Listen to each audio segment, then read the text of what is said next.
You are listening to the PRS Journal Club podcast. Please enjoy. Hi, everyone, and welcome to the September 2018 edition of the PRS Journal Club podcast. I'm Ira Savetsky, PRS Resident Ambassador from NYU, and as always, I'm joined by my co-resident ambassadors, Francesco Egro from the University of Pittsburgh Medical Center and Nicole Phillips from the Harvard Plastic Surgery Program. Today, we have the great honor of being joined by Dr. Jeffrey Janis, President of the American Society of Plastic Surgeons, Professor and the Executive Vice Chairman of the Department of Plastic Surgery at the Ohio State University Wexner Medical Center, and Associate Editor for PRS. Thank you so much, Dr. Janis, for joining us for this PRS Journal Club podcast.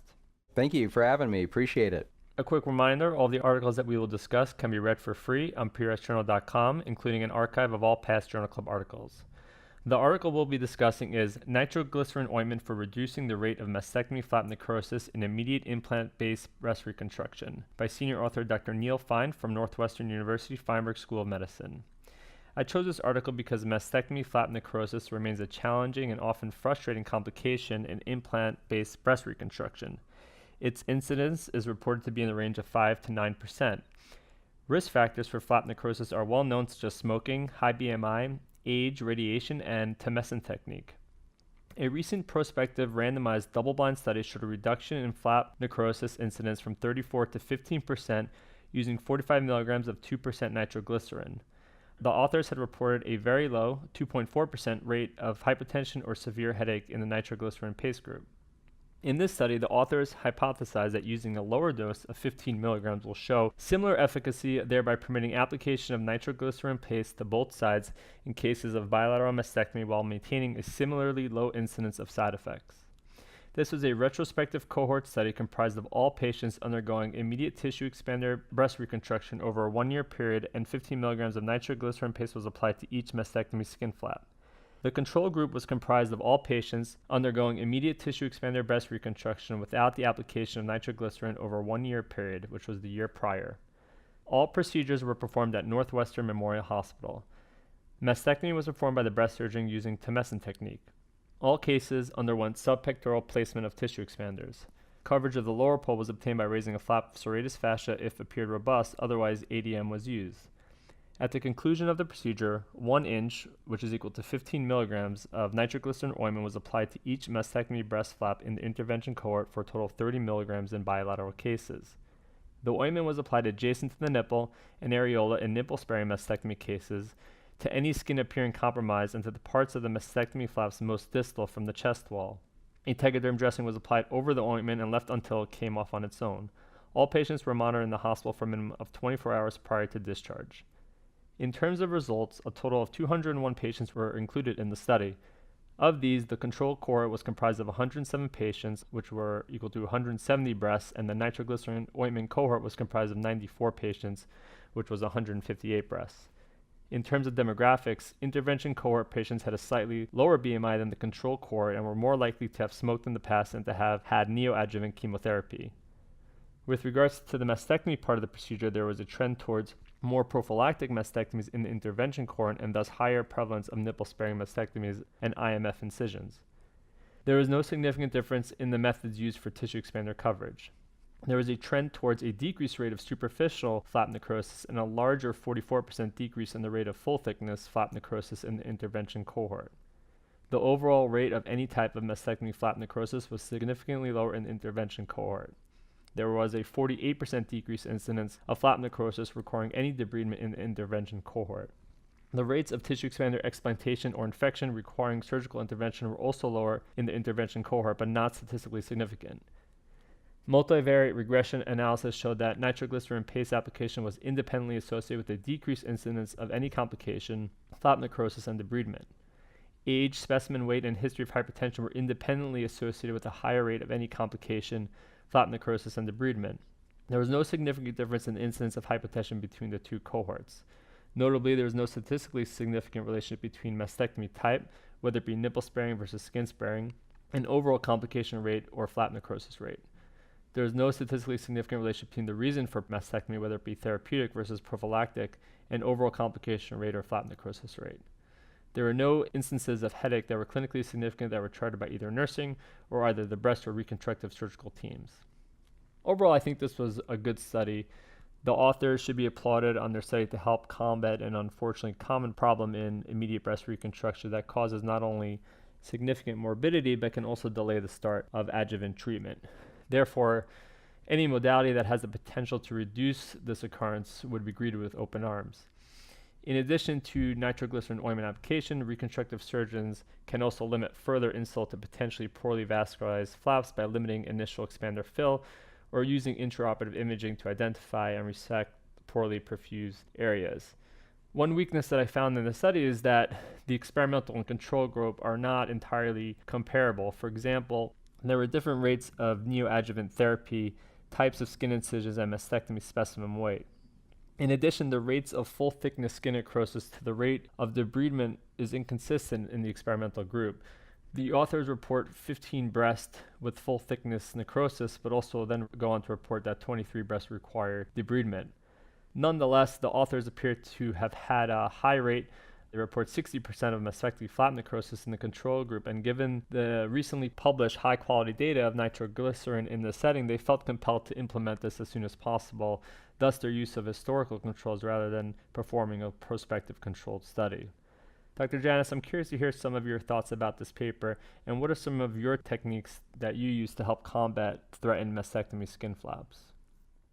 I'll actually flip on this and ask you guys right off the bat. I want to ask you, before I give you my answer, if you had two choices on this paper, whether to keep it because you found it to be something clinically valuable that you plan on using it in your practice, or you're going to trash it, and there's no other choices besides those two, then Ira, which one would you choose? Would you keep this or would you trash it? I will keep it, and not only will I keep it, but while these authors tend to use it on all their mastectomy flaps, I would use it more selective, and I actually have already suggested it in a couple of recent cases. So I'm going to keep it. You're going to keep it. All right. And so, Nikki, what are you going to do? You going to keep it or trash it? I think before we discuss it, I'm going to choose to trash it. And the reason why is I don't think it adds too much to my thinking following the Dalovich paper that they quote. Okay. And then finally, Francesco, you can choose to answer this in Italian, Portuguese, Spanish, or English. I know you're multilingual, so no matter what you say, we're going to love it. Allora io penso che questo articolo non dovrebbe essere accettato. I'm kidding. I agree with Nikki. That's exactly what I was going to say, that I probably referenced the other paper more so than this one. For this reason, I would probably trash this one. And listen, I know I'm putting you guys in an awkward position, and of course I do know this is recorded, and this is nothing against the authors at all. This is just a matter of looking at an article and asking you a personal question, which is this an article that you're going to end up using in your clinical practice or not? And if not, then why? I will tell you that I like the article because I think that there is a need to scientifically evaluate nitroglycerin ointment, and anybody who is doing any sort of breast reconstruction completely understands the specter of mastectomy flap necrosis that's possible on each and every case.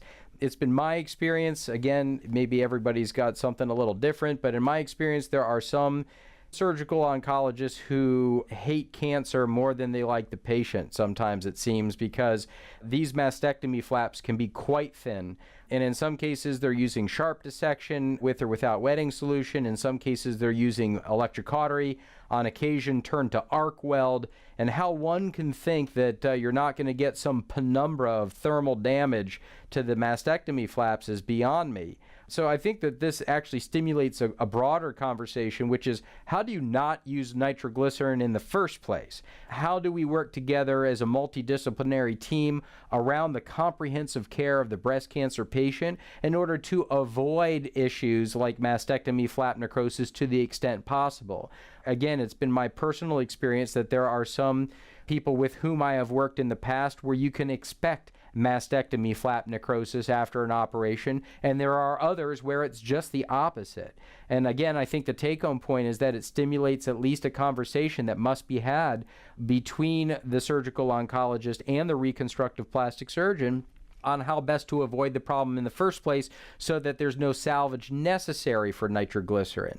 So with that being said, I will tell you that one of the downsides of nitro that I've seen that interestingly to me was not as prevalent as I thought it would be in this particular study was that incidence of either hypotension or headache in particular.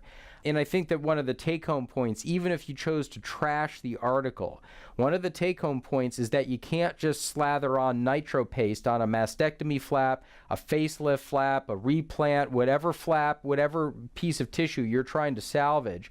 You can't just willy-nilly slather it on like you're putting some Barbasol on your face and shaving in the morning, because that is certainly going to cause a problem. So if you are going to use it, then you have to understand that there are potential side effects or downsides that you have to be aware of, and if you're not, you actually can cause a problem rather than solve it. So to me, the take-home point of this was that it was interesting to me that they were able to salvage as many flaps as they were. I do agree that there's methodology and study design flaws that have already been highlighted, but at the end of the day, I think that their dosage, if you will, was a take-home point that I would put in my pocket. Yeah, I agree with that. I think finding the sweet spot in dosing is sort of key, and I think that certainly is the value from this article that I'll take away with as well. Francesco, what are some of your thoughts about this paper? Aside of what I said earlier about trashing the article, but I was comparing it to the prospective trial that has already been published, and so if I had to reference one or the other, I'd probably use the prospective trial.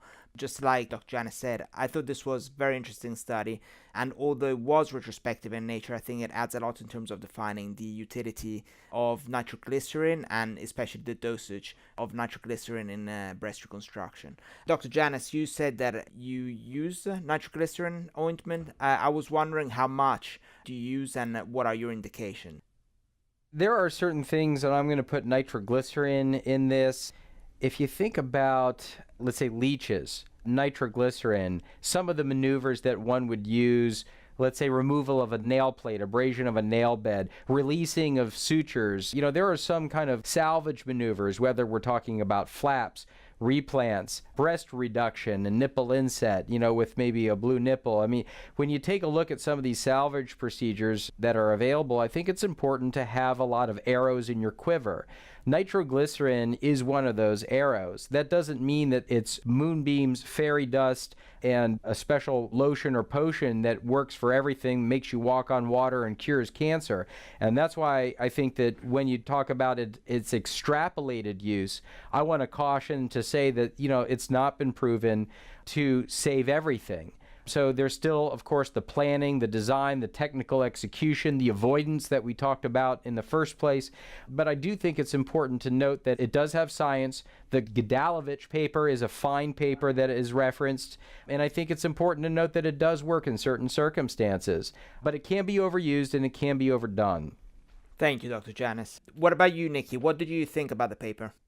I think I'm actually just going to build right off of what we were just talking about. I mean, one of the things that I had noticed recently was that some of my attendings had actually taken the information from the Gedalovich paper and were extrapolating it to other cases. So, for instance, using it on a routine basis to help with triple point healing at a breast reduction, things like that.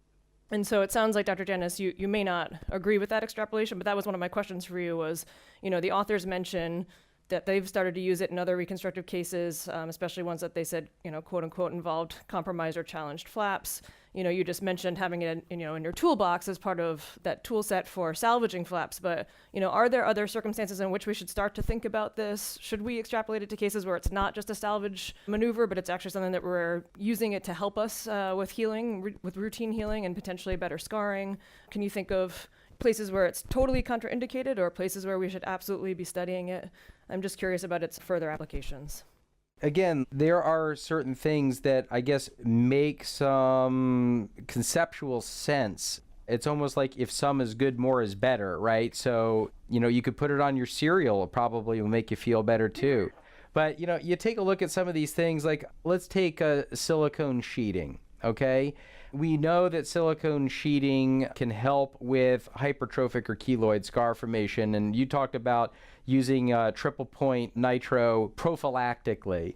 Well, if you were to take some of these even configured silicone sheets that look like an inverted T, let's say, that maybe looks like the scar configuration in a breast reduction, I mean, can you just go ahead and put that on the breast prophylactically and expect it to work? There's no evidence that says that that works. It works after, it doesn't work before. So the development of a hypertrophic scar. So I would say that we have to be careful about how we extrapolate some of these concepts.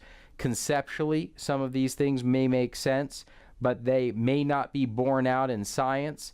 How I would answer you specifically is that if it can help and it doesn't hurt, then it's not a problem. But the problem here is that if misused or overdone, there is a downside to using nitroglycerin, and there, again, are some side effects that are mentioned in the article that the reader must be aware of. And you certainly don't want to have some of those side effects. I would say if you are going to extrapolate, be careful, because there could be a downside in this instance. Absolutely. And I think, it's important to keep that in mind too, of course, as we're starting to move towards more and more outpatient surgeries and procedures. And certainly we don't want to be adding things into the mix that could potentially cause complications while sending patients home for the night. So I think very important to keep all of that in mind. What happens, Nikki, if you're doing the outpatient breast reduction, you put on the nitro paste, or even you ask patients to put it on in case it either escapes from underneath the tegaderm or they just washed it off if you don't use a tegaderm. And let's say that they get up to go to the bathroom in the middle of the night and they suffer a fall, and they either dehiss, and I'm suggesting that what if that were because of hypotension associated potentially with overuse of nitro? You could get any other assortment of complications that come from that could have been avoided in this case. So I would only just suggest that the reader be aware of the downsides when they extrapolate its use. Yeah, those are some great points. And since we're in the spirit of taking polls, I'm going to poll my co-resident ambassadors. So, Francesco, if you're doing a implant-based breast reconstruction and you are worried about the skin flaps and you're putting an expander, and how much are you going to fill that expander with, and are you going to use nitro or not? So I think it depends on the skin envelope.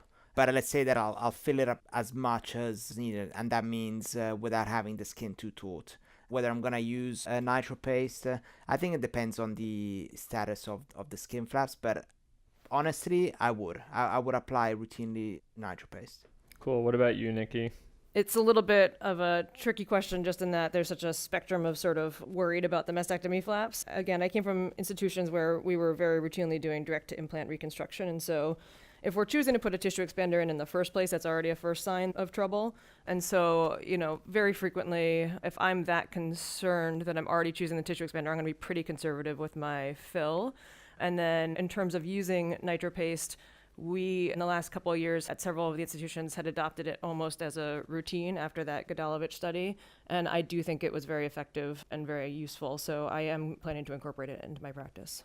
Again, with the precautions and the things that we've kept in mind here, certainly patients in a monitored setting, who I can keep a close eye on, et cetera.